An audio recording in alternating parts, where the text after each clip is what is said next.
पिछले दिनों देश के प्रधानमंत्री नरेंद्र मोदी द्वारा एक जनसभा को संबोधित करते हुए उन्होंने कहा था कि भाजपा की आगामी 5 सालों में भी देश के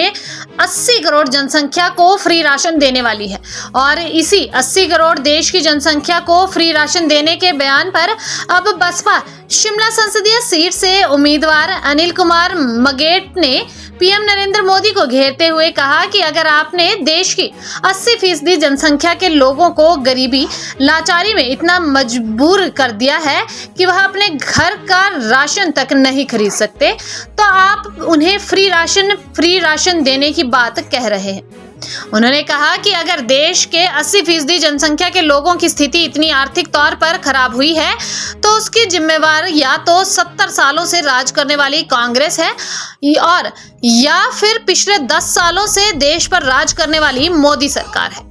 उन्होंने कहा कि फ्री राशन देने से देश की गरीबी दूर नहीं होगी। उन्होंने कहा कि अगर देश के हर घर के एक युवक को रोजगार दिया जाए तो देश की गरीबी दूर हो सकती है। उन्होंने यह बात नालागढ़ विधानसभा क्षेत्र के 2 दिवसीय दौरे के दौरान कही है और उन्होंने नालागढ़ विधानसभा क्षेत्र के पहाड़ी हलके का दौरा किया, जहां पर आपदा के कारण लोगों को नुकसान झेलना पड़ा था। और उन्होंने आपदा प्रभावित क्षेत्र का दौरा करने के बाद लोगों का सुख दुख जाना और कहा कि प्रदेश के मुख्यमंत्री सुखविंदर सिंह सुक्खू प्रदेश में आपदा प्रभावित लोगों को आर्थिक तौर पर मदद करने में नाकाम रहे हैं, जिसके चलते अभी भी दर्जनों परिवार ऐसे हैं जो कि मौत के साए में जीने को मजबूर हैं। उन्होंने कहा कि जब प्रदेश में विधानसभा एवं लोकसभा के चुनाव होते हैं तो नेता लोग उनसे वोट की अपील करने की तो आते हैं, लेकिन जब बन जाते हैं तो उन्हें मुंह तक नहीं दिखाते हैं। उन्होंने प्रदेश की जनता से ऐसे उम्मीदवारों को मुंह तोड़ जवाब देने की बात कही है ताकि ऐसे नेताओं को सबक मिल सके और प्रदेश के गरीब लोगों को मात्र वोट बैंक के लिए ही यूज ना किया जाए। उन्होंने प्रदेश और देश की जनता से अपील की है कि बसपा के उम्मीदवारों को बड़ी संख्या में जिताकर संसद में भेजें ताकि प्रदेश की प्रधानमंत्री कुमारी बहन मायावती बन सके और देश की तरक्की में वह अपना अहम योगदान अदा कर सके। दूसरे दिन के दौरे पे इस नालागढ़ विधानसभा में आए हैं, तो जहाँ भी हम गए हैं तो लोग आज भी हाशिए पे है। लोग गरीबी का जीवन जीने के लिए बेबस है, मजबूर है। आज हम ग्राम पंचायत जगनी के गांव पुरला में भी पहुंचे, जहां पर आपदा से पीड़ित लोगों ने अपनी दुख की दास्तां हमें सुनाई। वहां पर दर्जनों घर ऐसे हैं जो गिरने वाले हैं और मौत के साए में अभी भी लोग जी रहे हैं और कुछ लोगों ने तो खेत में तंबू गाड़ के रखा है और दूसरे के घरों में शरण ली है, परंतु कांग्रेस की सरकार ने आज तक शासन प्रशासन ने उनकी सुध नहीं ली है। लोग रोते हैं, बिलखते हैं। तो हमने देखा कि लोगों के बड़े बुरे हाल, तो स्थानीय एसडीएम साहब से भी आज बातचीत की गई और स्थानीय एसडीएम साहब ने कहा कि ये जो दर्जनों लोग जो गरीबी की हालत में और बिना घर से जो खेतों में रह रहे हैं, तंबू लगा के रह रहे हैं, इनकी हालत में भी सुधार करेंगे और उनको लिए नए घर का निर्माण करेंगे। और कुछ कच्चे घर ऐसे देखे जो झाड़ के बने हुए हैं, लोग आज भी इतने गरीब और बेबस है, ऐसी चीजें देखने को मिल रही है। हैरान रहेंगे कि घास फूस से हमारी जो झोपड़ियां अभी भी बनी हैं तो आज भी गरीबी की दशा को दिखाती है। और आज नालागढ़ विधानसभा के इस गांव पारला में पहुंचे हैं तो यहाँ पर भी ऐसी ही कुछ चीजें देखने को मिली है कि लोग कितने बेबस, कितने मजबूर और कितने लाचार है। और इसके लिए कांग्रेस और भाजपा की दोनों सरकारें जिम्मेदार है और विशेष करके जो आरक्षित सीट से चुने गए सांसद है, विधायक है, मंत्री है, चाहे कर्नल धनीराम शांडिल जी है, चाहे सांसद सुरेश कश्यप जी है, विधायक रीना कश्यप है, विधायक विनय कुमार जी है या विनोद सुल्तानपुरी जी है, सभी लोग कहीं ना कहीं इस गरीबी, बेबसी और लाचारी के लिए जिम्मेदार है। हैरानी की बात है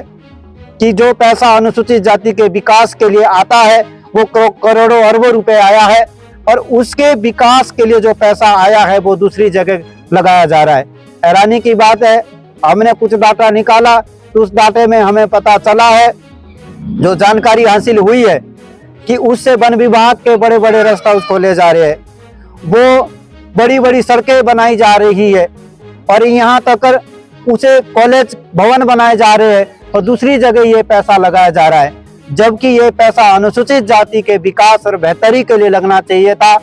परंतु अनुसूचित जाति के लोगों को गुमराह करके उन्हें धोखे में लेकर के वोट लिए जाते हैं और 5 साल तक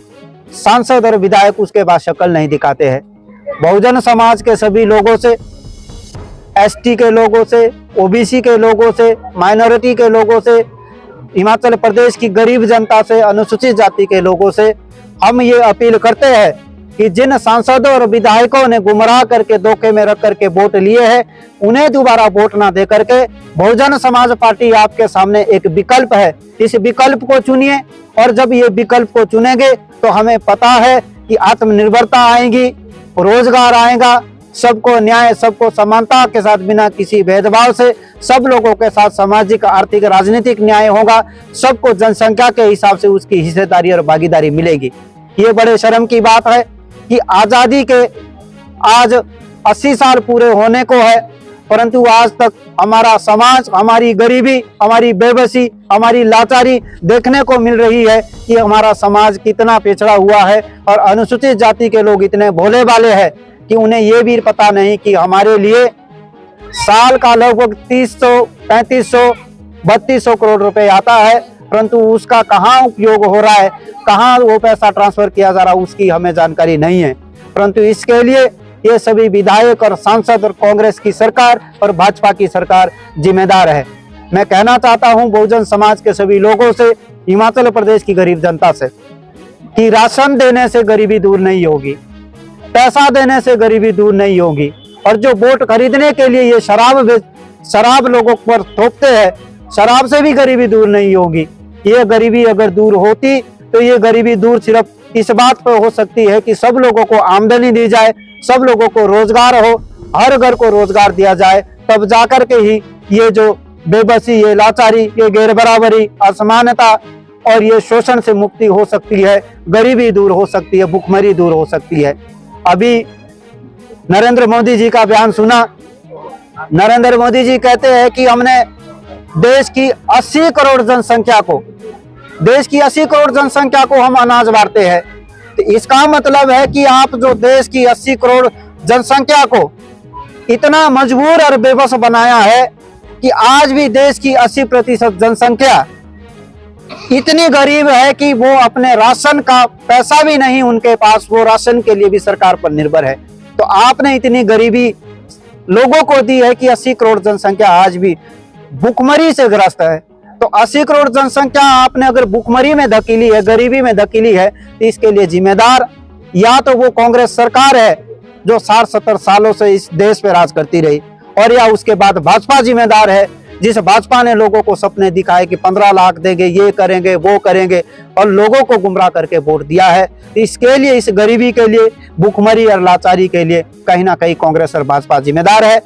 सभी देश की जनता के पास, गरीब लोगों के पास बहुजन समाज पार्टी एक विकल्प है। बहुजन समाज पार्टी को चुनिए। बहुजन समाज पार्टी के हाथी चुनाव चिन्ह पर के अपना वोट दे करके सामाजिक, आर्थिक, राजनीतिक न्याय होगा, इस उम्मीद से वोट दे और देश को विकसित देश बनाएंगे, परम वैभव की तरफ ले जाएंगे। इस उम्मीद से सभी लोगों से अपील करते हैं कि बहुजन समाज पार्टी के हाथी चुनाव चिन्ह पर वोट दे करके बहन कुमारी मायावती जी को प्रधानमंत्री का पद सौंपिए, देश की बागडोर सौंपिए। सबके साथ न्याय होगा, सद्भावना के साथ देश का विकास होगा। इस उम्मीद से सभी लोगों से अपील करते कि बहुजन समाज पार्टी को वोट दे, बहुजन समाज पार्टी को आगे बढ़ाए। धन्यवाद। नालागढ़ से रिपोर्टर श्वेता की रिपोर्ट।